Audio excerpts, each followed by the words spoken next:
Assalamualaikum warahmatullahi wabarakatuh. Waalaikumsalam warahmatullahi wabarakatuh.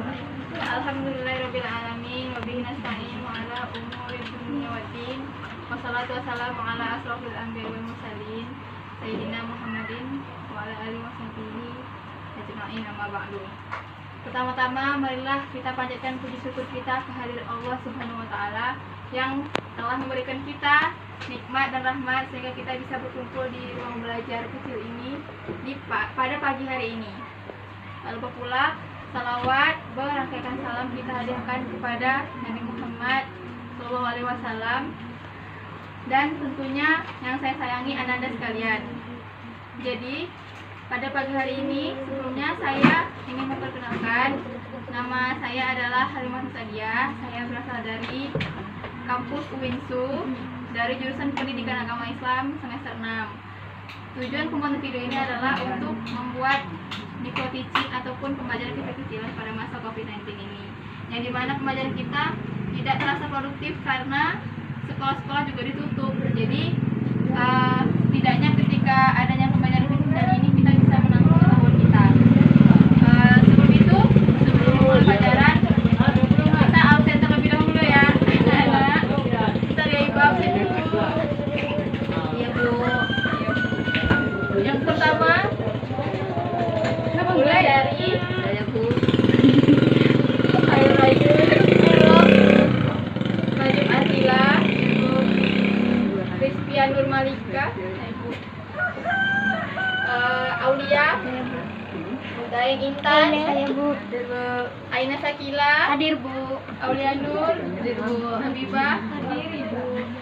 Baiklah, karena kita setelah selesai mengabsen, maka langkah selanjutnya adalah kita lanjut ke materi pembahasan kita terakhir, yaitu materi dengan kompetensi dasar 4.6 yang materi ajarnya adalah menyajikan kaitan antara contoh perilaku jujur dalam kehidupan sehari-hari dengan keimanan.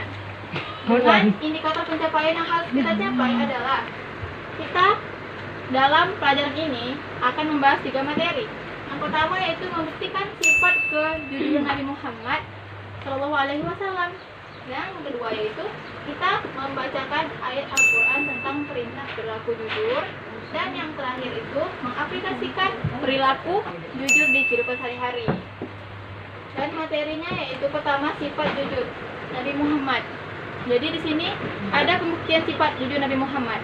Di sini Ibu akan menyampaikan kisah singkat mengenai bukti kejujuran dari baginda kita Nabi Muhammad SAW.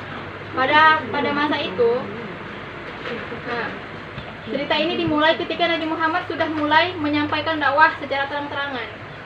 Sehingga Nabi Muhammad pergi ke atas bukit. Lalu Nabi Muhammad menyerukan kepada orang-orang kafir Quraisy. Wahai kaum kafir Quraisy, datanglah ke atas bukit, ada hal berita yang ingin aku sampaikan kepada kalian. Kemudian berduyun-duyunlah datang orang-orang kafir Quraisy tadi naik ke atas bukit ketika mendengar seruan Nabi Muhammad. Kemudian Nabi Muhammad pun tersenyum ketika melihat ada rombongan besar kaum kafir Quraisy yang sudah siap berdiri di hadapan Nabi Muhammad di atas bukit itu. Jadi Nabi Muhammad mengatakan, wahai kaum kafir Quraisy, apabila aku katakan di bawah bukit ini sudah ada tentara muslim yang siap menyerang kalian semua di sini, apakah kalian akan percaya? Mereka dengan serempak mengatakan percaya. Jadi di sini kita bisa menyimpulkan bahwa sekelas musuh Nabi Muhammad aja bisa percaya sama Nabi Muhammad. Karena apa? Karena Nabi Muhammad seumur hidupnya tidak pernah berbohong sama sekali. Jadi sekelas musuhnya, orang-orang kafir aja percaya sama omongan Nabi Muhammad. Itulah bukti kejujuran dari Nabi Muhammad. Kemudian materi yang kedua yaitu ayat Al-Quran tentang kejujuran, yaitu dalam Quran surah At-Taubah ayat 119. Dari Ibu saja yang membacakannya, yaitu ya ayyuhalladzina amanu taqullaha wa kunu ma'as shadiqin, yang artinya wahai orang-orang yang beriman, bertakwalah kepada Allah dan bersamalah kamu dengan orang-orang yang jujur. Bahkan Allah memerintahkan kita untuk selalu bersikap jujur. dan sudah Allah turunkan kekasih Allah itu Nabi Muhammad sebagai teladan kita. Sebagaimana Nabi Muhammad jujur, kita juga akan mengikuti sifat jujur dari Nabi Muhammad. Dan materi selanjutnya adalah hadis tentang perilaku jujur, yang dimana artinya seorang pebisnis yang jujur lagi dapat dipercaya telah akan dikumpulkan bersama para nabi, siddiqin dan syuhada. Nah ini masalah timbangan juga perlu dibahas dalam dunia perbisnisan. Misalnya ketika kita beli sesuatu di kedai atau di warung, ya kan, jadi timbangan tadi itu kadang-kadang ada yang melenceng. Kalau misalkan penjualnya tetap membiarkan hal itu terjadi, maka dia sudah tidak jujur dengan pembelinya, ya kan. Makanya di sini kita penting untuk hal yang sekecil itu, timbangan. Kalau beli gula tuh, kalau kita beli sekilo, mudah-mudahan penjualnya itu timbangnya pas sekilo, karena nanti dia akan dikumpulkan dengan para nabi kalau misalkan dia berani jujur dalam perjualan. Ya. Dan contoh pengaplikasiannya di kehidupan sehari-hari itu jujur itu seperti apa? Yang pertama, kita berkata yang benar, kita bertindak sesuai dengan apa yang kita kerjakan.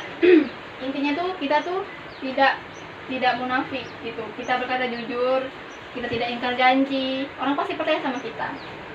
Baik, itu adalah pelajaran terakhir dari kita.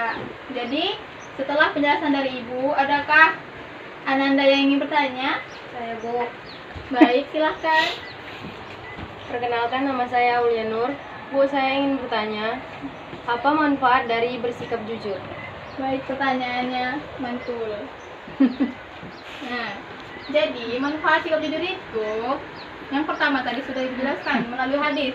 Orang-orang yang jujur itu nanti akan dikumpulkan bersama para nabi, bersama para siddiqin pada saat kita nanti penimbangan amal jariah nanti kan, amal-amal kita nanti di akhir kelak kan. Kalau misalkan kita jujur, kita pasti mendapatkan keridhaan Allah Subhanahu wa taala. Kalau kita jujur, kita pasti dipercaya, kita pasti disayang sama teman. Pokoknya banyak sekali manfaat dari kita bersikap jujur. Jadi jangan takut untuk bersikap jujur ya Ananda sekalian. Dan adakah lagi Ananda yang ingin bertanya? Saya, Bu. Silahkan. Baik, nama saya Habibah. Di sini saya ingin bertanya, Bu, seperti yang kita ketahui bahwa berbohong adalah dosa. Lalu bagaimana jika kita berbohong dalam keadaan terdesak? Baik, pertanyaannya sangat menarik. Pertanyaan ini mungkin bisa mewakili pertanyaan dari teman-teman yang lain, dan pasti semuanya pengen tahu apa itu jawabannya. Kadang-kadang kita tuh kan nggak bisa mengelak dari sebuah kebohongan dalam kehidupan. Karena manusia, satu-satunya manusia yang nggak pernah bohong cuma Nabi Muhammad. Kita juga pasti pernah bohong, ya kan. Satu hari bisa sampai mungkin ratusan kali kita berbohong, tapi ya nggak tahu. Jadi ada hadis Nabi yang Ibu ingat, ada 2 ataupun 3 itu hal yang diperbolehkan sama Nabi untuk berbohong dalam arti kata terdesak. Misalnya ketika dalam keadaan perang. Dulu kan pada masa Nabi Muhammad kan banyak sekali perang kan, ada perang Handa, perang Badar, perang Salib, pokoknya macam-macam perang lah ya kan di situ kan pada masa itu. Sehingga berbohongnya itu seperti apa? Berbohong ya mungkin dalam menyusun strategi itu pasti adalah taktik-taktik yang berisi mungkin untuk mengelabui musuh, ya kan, itu diperbolehkan. Yang kemudian yang kedua itu adalah ketika kita melihat teman kita bertengkar, ya kan. Nah, kemudian kita tidak ingin dikatakan berat sebelah, jadi kita tuh sebagai pendengar situ. Jadi kita juga diperbolehkan berbohong demi kebaikan teman-teman kita. Mungkin itu yang bisa Ibu jawab. Terima kasih kepada Ananda yang sudah bertanya, dan mudah-mudahan apa yang kita pelajari hari ini dapat menjadi ilmu pengetahuan baru untuk kita pada pagi hari ini.